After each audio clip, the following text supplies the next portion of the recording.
दोस्तों, कबीर के समय दो प्रमुख धर्म थे, हिंदू धर्म और इस्लाम। हिंदू मानते थे कि भगवान मंदिर और मूर्तियों में निवास करते हैं, जबकि मुसलमान मानते थे कि खुदा मस्जिद में रहता है। लेकिन कबीर ने इस मान्यता पर प्रश्न उठाया।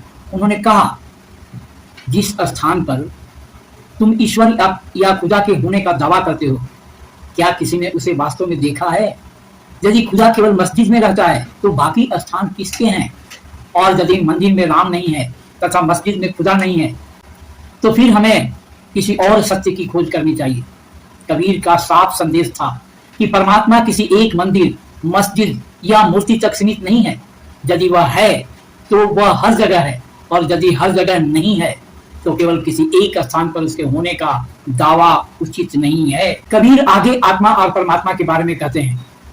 कुछ लोगों का कहना है कि मनुष्य को परमात्मा की प्राप्ति उसके मृत्यु के बाद स्वर्ग में जाकर होती है। कबीर इस विचार से सहमत नहीं थे।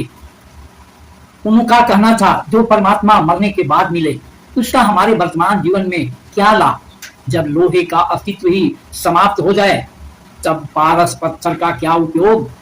अर्थात यदि परमात्मा का अनुभव केवल मृत्यु के बाद ही हो सकता है तो वह मनुष्य के जीवन के लिए व्यवहारिक रूप से उपयोगी नहीं है। कबीर का मानना था कि यदि परमात्मा है तो उसका अनुभव जीवित रहते हुए इसी जीवन में होना चाहिए, तभी उसका वास्तविक महत्व है। पारस छूने से लोहा सोना बन जाता है, लेकिन अगर लोहा ही न रहे तो पारस भी बेकार हो जाएगा। इसी तरह मृत्यु के बाद क्या होता है, यानी परलोक, यह आज भी इंसानों के लिए एक रहस्य है। अलग अलग धर्मों और धर्मगुरुओं ने इसके बारे में अपनी अपनी बातें कही हैं। कुछ लोगों ने परलोक को बहुत सुखद और आकर्षक बताकर लोगों को अपनी ओर खींचने की कोशिश की। वहीं कुछ ने उसे डरावना बताकर लोगों के मन में भय पैदा किया ताकि लोग उनकी बात माने। लेकिन कबीर इस विषय पर बिल्कुल अलग और तर्कसंगत बात करते हैं।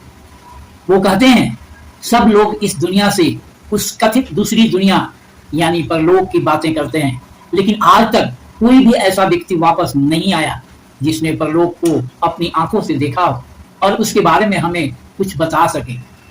यानी सीधी सी बात यह है कि परलोक के बारे में जो भी बातें कही जाती हैं वे कल्पनाओं और मान्यताओं पर आधारित है, क्योंकि आज तक किसी ने परलोक को देखा ही नहीं है और नहीं वहां से लौटकर कोई प्रमाण दिया है। तो दोस्तों, फिर कल मिलेंगे और कबीर के बारे में आगे जानने की कोशिश करेंगे।